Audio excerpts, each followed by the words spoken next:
ఆకాశవాణి జాతీయ వార్తలు చదువుతున్నది పొన్నగంటి సుధా. ముందుగా ముఖ్యాంశాలు.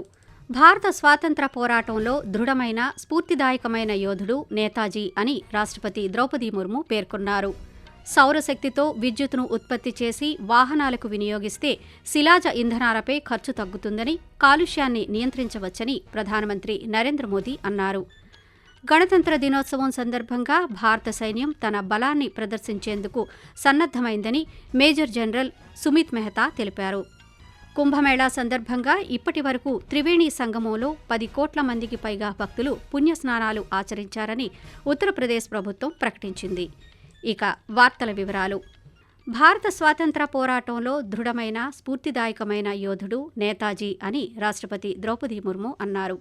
ఈ రోజు నేతాజీ సుభాష్ చంద్రబోస్ జయంతిని పురస్కరించుకుని రాష్ట్రపతి సామాజిక మాధ్యమం వేదికగా ఒక ప్రకటన విడుదల చేస్తూ లక్షలాది మంది భారతీయులను స్వాతంత్ర పోరాటంలో పాల్గొనేలా నేతాజీ ప్రేరేపించారన్నారు.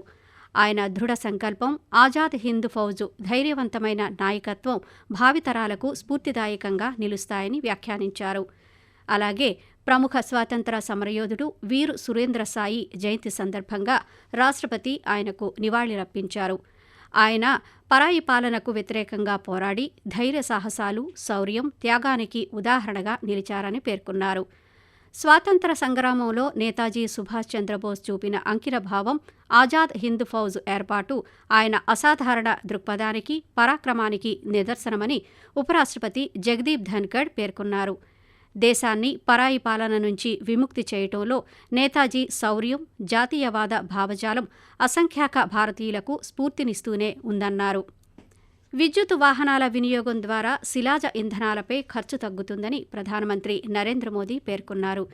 న్యూఢిల్లీలోని సంవిధాన్ సదన్లో జరిగిన కార్యక్రమంలో ప్రధానమంత్రి నేతాజీ సుభాష్ చంద్రబోస్కు నివాళులర్పించారు. ఈ సందర్భంగా అక్కడకు హాజరైన విద్యార్థులతో ఆయన మాట్లాడుతూ కేంద్ర ప్రభుత్వం అందించిన 1200 బస్సులు ఢిల్లీలో నడుస్తున్నాయని, భవిష్యత్తులో మరిన్ని బస్సులను ప్రవేశపెడతామని చెప్పారు. ప్రధానమంత్రి సూర్యఘర్ యోజన గురించి వివరిస్తూ సౌరశక్తి ద్వారా విద్యుత్ ఉత్పత్తి అవుతుందని, ఈ విద్యుత్తును వాహనాలకు వినియోగిస్తే కాలుష్యాన్ని అరికట్టవచ్చని తెలిపారు. విద్యార్థులు ఇంటి వద్దే విద్యుత్తును ఉత్పత్తి చేసి ప్రభుత్వానికి విక్రయించవచ్చని ప్రధానమంత్రి సూచించారు. గణతంత్ర దినోత్సవం సందర్భంగా భారత సైన్యం తన బలాన్ని ప్రదర్శించేందుకు సన్నద్దమైందని మేజర్ జనరల్ సుమిత్ మెహతా తెలిపారు. ఈ రోజు ఆయన న్యూఢిల్లీలో జరిగిన పత్రికా సమావేశంలో మాట్లాడుతూ మౌంటెడ్ కాలం, 8 మెకనైజ్డ్ కాలంలు, అలాగే 8 మార్చింగ్ కాంటిజెంట్లు భారత సైన్యానికి ప్రాతినిధ్యం వహిస్తాయని చెప్పారు.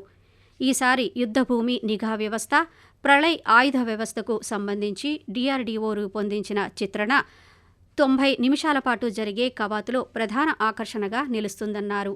కవాతులో భాగంగా Bhishma T-90 tank, Nag missile system, Bajrang light specialist వాహనం, Nandighosh quick reaction force vehicle, BrahMos, Agnibaan, Pinaka, Akash ఆయుధ వ్యవస్థలు మన దేశ సైనిక శక్తిని ప్రదర్శిస్తాయని పేర్కొన్నారు.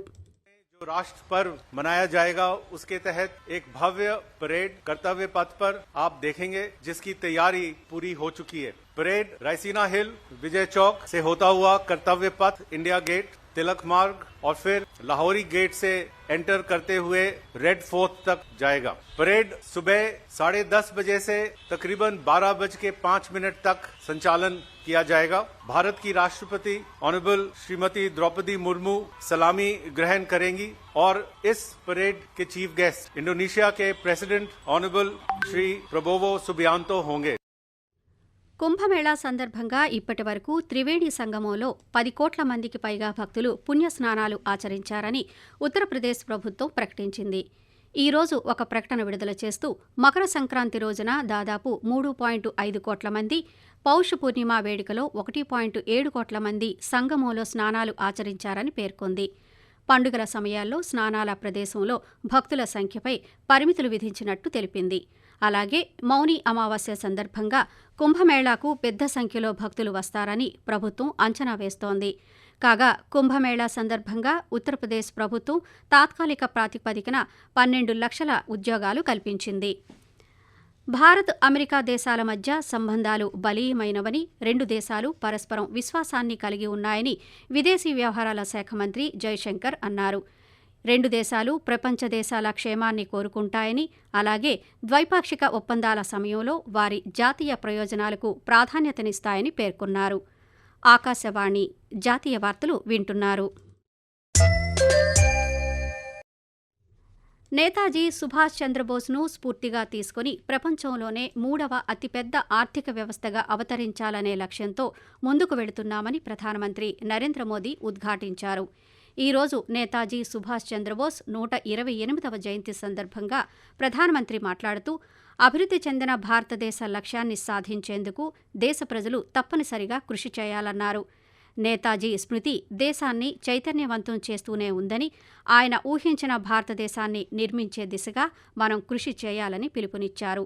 ధైర్య సాహసాలకు నేతాజీ ప్రతిరూపమని పేర్కొంటూ, नेताजी के जीवन से जुड़ी अनेक विरासतों को एक साथ सहेजा गया है. कई चित्रकारों ने कैनवास पर नेताजी के जीवन प्रसंग की तस्वीरें उकेरी हैं. इन सब के साथ नेताजी पर आधारित कई पुस्तकों को भी इकट्ठा किया गया है. हमारा देश विकसित भारत के संकल्प की सिद्धि में जुटा है. तब नेताजी सुभाष के जीवन से हमें निरंतर प्रेरणा मिलती है. नेताजी के जीवन का सबसे बड़ा लक्ष्य था आजाद हिंद. కేంద్ర సమాచార ప్రసార మంత్రిత్వ శాఖ కార్యదర్శి సంజయ్ జాజు ఈరోజు ప్రయాగ్రాజ్ మహాకుంభ్ నగర్ సెక్టార్ 4లో ఉన్న ఆకాశవాణి దూరదర్శన్ క్యాంపు కార్యాలయాన్ని సందర్శించి మహాకుంభ్ 2025 కవరేజీ కోసం చేసిన ఏర్పాట్లను సమీక్షించారు. అనంతరం ఆయన విలేకరులతో మాట్లాడుతూ, మహాకుంభ్ 2025 కార్యక్రమ విశేషాలను ప్రసారం చేసేందుకు ప్రసార భారతి విస్తృతమైన ఏర్పాట్లు చేసిందన్నారు. మహాకుంభకు సంబంధించి ఆసక్తికరమైన విషయాలను ప్రపంచానికి అందుబాటులో ఉంచుతున్నామని పేర్కొన్నారు. త్రివేణి సంగమం వద్ద భక్తులు పవిత్ర స్నానాలు చేయటం ద్వారా మహాకుంభ్ ఐక్యతా సందేశాన్ని వ్యాప్తి చేస్తోందని ఆయన వ్యాఖ్యానించారు.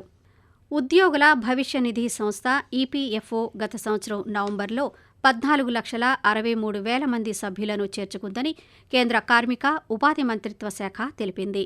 అక్టోబరు 2024తో పోలిస్తే నికర సభ్యుల సంఖ్యలో 9.07% పెరుగుదల నమోదైనట్టు వెల్లడించింది. పెరుగుతున్న ఉపాధి అవకాశాలు, ఉద్యోగుల ప్రయోజనాలపై అవగాహన పెరగడంతో పాటు ఈపీఎఫ్ఓ చేపట్టిన అవుట్ రీచ్ కార్యక్రమాలు కూడా ఈ పెరుగుదలకు కారణమని పేర్కొంది. నవంబరు 2024లో దాదాపు 2,40,000 మంది కొత్త మహిళా సభ్యులు చేరారని మంత్రిత్వ శాఖ తెలియజేసింది. తెలంగాణ రాష్ట్రంలో 3 పంపుడు స్టోరేజీ జల విద్యుత్ ప్రాజెక్టులను అభివృద్ధి చేసేందుకు గాను ఆ రాష్ట్ర ప్రభుత్వం సన్ పెట్రోకెమికల్స్తో ఒక అవగాహన ఒప్పందం కుదుర్చుకుంది. దావోస్లో జరిగిన వరల్డ్ ఎకనామిక్ ఫోరం సందర్భంగా ఈ మేరకు ఎంఓయూపై సంతకాలు చేశారు. 45,500 కోట్ల రూపాయల అంచనా పెట్టుబడితో నాగర్ కర్నూల్, మంచిర్యాల, ములుగు జిల్లాల్లో ఈ ప్రాజెక్టులు నెలకొల్పుతారని, నిర్మాణ దశలో 7,000కు పైగా ఉద్యోగావకాశాలు కలుగుతాయని అధికారులు వెల్లడించారు. అలాగే జేఎస్డబ్ల్యూ యుఏవి లిమిటెడ్ సంస్థ తెలంగాణలో మానవరహిత వైమానిక వ్యవస్థల తయారీ కేంద్రాన్ని స్థాపించడానికి రాష్ట్ర ప్రభుత్వంతో ఒక అవగాహన ఒప్పందంపై సంతకాలు చేసింది. ఈ సంస్థ ఈ ప్రాజెక్టులో సుమారు 800 కోట్ల రూపాయల పెట్టుబడి పెట్టనుంది. అండర్-19 మహిళల టీ20 ప్రపంచ కప్లో ఈరోజు కౌలాలంపూర్లో జరిగిన మ్యాచ్లో శ్రీలంకను భారత జట్టు 60 పరుగుల తేడాతో ఓడించింది. దీంతో భారత్ టోర్నీలో వరుసగా 3వ విజయాన్ని నమోదు చేసింది. మొదట బ్యాటింగ్ చేసిన భారత మహిళల జట్టు 20 ఓవర్లలో 9 వికెట్ల నష్టానికి 118 పరుగులు చేసింది. ఆకాశవాణి జాతీయ వార్తలు ముగించే ముందు ముఖ్యాంశాలు మరోసారి. భారత స్వాతంత్ర్య పోరాటంలో దృఢమైన, స్ఫూర్తిదాయకమైన యోధుడు నేతాజీ అని రాష్ట్రపతి ద్రౌపది ముర్ము పేర్కొన్నారు. సౌరశక్తితో విద్యుత్తును ఉత్పత్తి చేసి వాహనాలకు వినియోగిస్తే శిలాజ ఇంధనాలపై ఖర్చు తగ్గుతుందని ప్రధానమంత్రి నరేంద్ర మోదీ పేర్కొన్నారు. కుంభమేళా సందర్భంగా ఇప్పటివరకు త్రివేణి సంగమంలో 10 కోట్ల మంది భక్తులు స్నానాలు ఆచరించారని ఉత్తరప్రదేశ్ ప్రభుత్వం ప్రకటించింది.